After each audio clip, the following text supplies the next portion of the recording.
Tuan-tuan sekalian, Imam Ibn Arabi memberi kesan besar kepada madrasah sufi, atau kita katakan beliau kalau dalam bidang fiqh kita namakan sebagai mujaddid.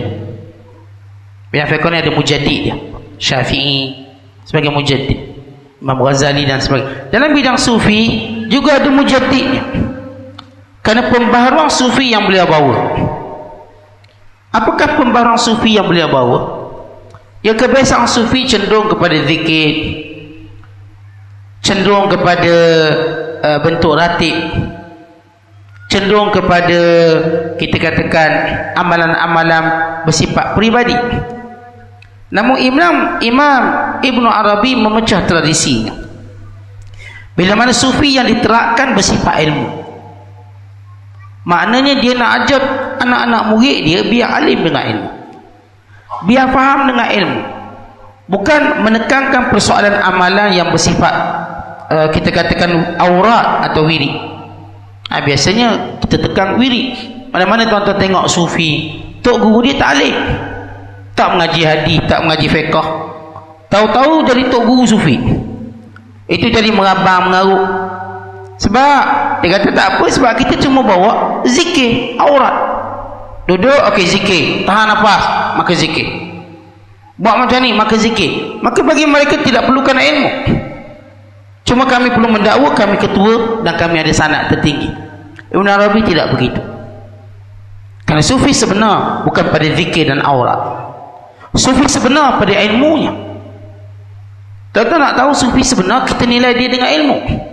Sebab tu kata Imam Syafi'i, kalau kamu lihat seorang yang terbang di udara, berjalan di atas air, jangan kamu melihat ia berhebat sehingga kamu melihat perkataannya menyamai Quran dan Sunnah. Mudah. Kalau tengok orang terbang, tengok orang berjalan atas air, jangan kamu takjub dengannya sehingga kamu melihat perkataannya menyamai Quran dan Sunnah. Baru betul sufi. Dan ini juga ditegaskan oleh Imam Abu Yazid Bistami, sehingga perkataannya menepati Quran dan Sunnah, maka sufi. Sehingga mereka berkata, tiada lintasan di hati kami terhadap suatu perkara sehingga kami akan letakkan ia di hadapan Quran dan Sunnah. Bila mana ia menyamainya, maka kami menerimanya. Kalau ia tidak menyamainya, maka kami menolaknya. Sufi tuan-tuan terkenal dengan ilmu khawatir. Ilmu khawatir, kalau kita khawatir ni bimbang, khawatir ni lintasan, datang lintasan ilham.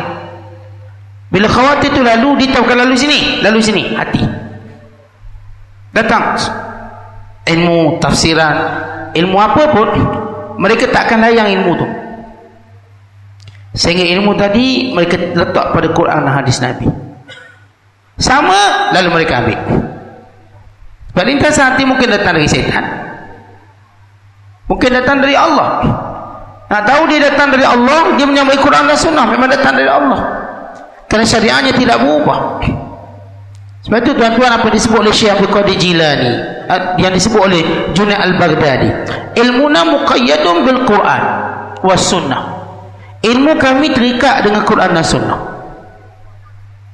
Wa man lam yahfazil Quran wa lam yaktubil hadith fala yuqtada fi amrina hadha.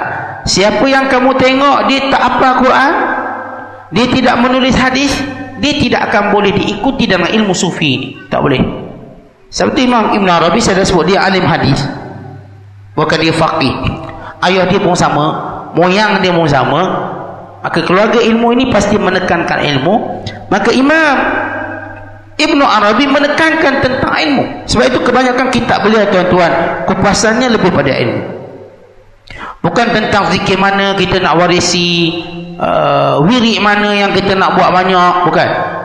Memahami dan penekanan khusus pada ma'rifatullah, mengenal Allah, mengenal diri yang dengannya kita mengenal Allah Subhanahu wa taala. Maka inilah saya katakan kelainan Imam Al-Allamah Ibn Arabi dalam sufi. Sebab itu beliau lain daripada apa yang tuan-tuan kenal ulama sufi. Ya, saya memandang sufi dengan pandangan yang berbagai. Kerana saya mengenali dari ketua-ketua sufi ini latar belakangnya macam-macam. Ada tuan-tuan kita tahu dia seorang yang berilmu, Bila dia berilmu, kita tahu sufinya tuan-tuan pasti bertunjangkan kepada ilmu. Tapi ada orang kita mengenalinya, langsung tidak punya latar belakang ilmu. Bukan suka dia untuk bertutur dalam bahasa Arab, memahami nas bahasa Arab, tiba-tiba dia nak meletakkan dirinya sebagai ketua sufi. Walau tidak mungkin sempurna ilmu kesufian kalau kamu tidak menguasai bahasa Arab. Kerana Allah jadikan Quran dan sunnah Nabi sallallahu alaihi wasallam berbahasa Arab sebagai satu piawaian untuk sampai ke level sebelum berlaku pendakwaan. Dakwah-dakwah sufi tiba Quran tak faham, dakwah-dakwah sufi hadis tak faham, tak hafal, jahil bahasa Arab. Tentu kalau ia tidak menjadi prasyarat, pasti semua orang dengan mudah mengaku sufi. Lalu waktu mana kita menilai Quran dan hadis, kita dapati dia golongan fuqara, miskin, apa kedana. Mereka ni asnaf zakat.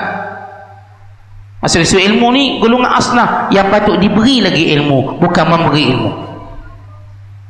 Golongan yang benar-benar kaya dia boleh beri ilmu. Mereka yang mendakwa sufi, bila cek balik, mereka ialah asnaf zakat. Yang saya maksudkan asnaf zakat ilmu. Puan-puan ni asnaf fuqara, patut duk mengaji lagi, dalam lagi, faham lagi. Karena itu saya katakan tuan-tuan sekalian, sufi bukan pendakwaan kosong. Kamu dakwa, maka kami akan uji kamu. Ya, kamu boleh uji orang, boleh kereta orang awam, saya sufi, ketua sufi, tapi kami akan menguji kamu dengan dalil dan nas. Kerana tidak ada orang yang akan sempurna sufi kalau tak faham Quran dan sunnah. Itu syarat yang ketat yang disebut oleh mana-mana sufi. Bukan saya pernah sebut Bedata Abdul Wahab Sya'rani, bukan calon-calon orang. Ali Khawas, bukan calon-calon orang. Abdul Qadir Jilani, mufti pada dua mazhab. Junaid Al-Baghdadi, mufti pada mazhab Maliki. Semua ulama sufi yang agung terkenal, tuan-tuan lihat sebelum dia bersufi, dia faqih agung. Imam Ibn Atta'illah As-Sakandari, ketua mazhab Maliki di Mesir, sebelum dia menceburi sufi bila bertemu dengan Abu Abbas Al-Mursi. Dia pakar, dan dengan ilmu tadi dia berdebat dengan sufi. Bila sufi itu benar, maka bermulalah dia mengikuti sufi. Dia tidak semudah mendakwa saya ketua sufi, saya tarikat. Pendakwaan yang kosong mungkin boleh menipu orang awam, tapi tidak orang-orang berilmu, kerana mereka tahu mengenali dan mengetahui alamat-alamat.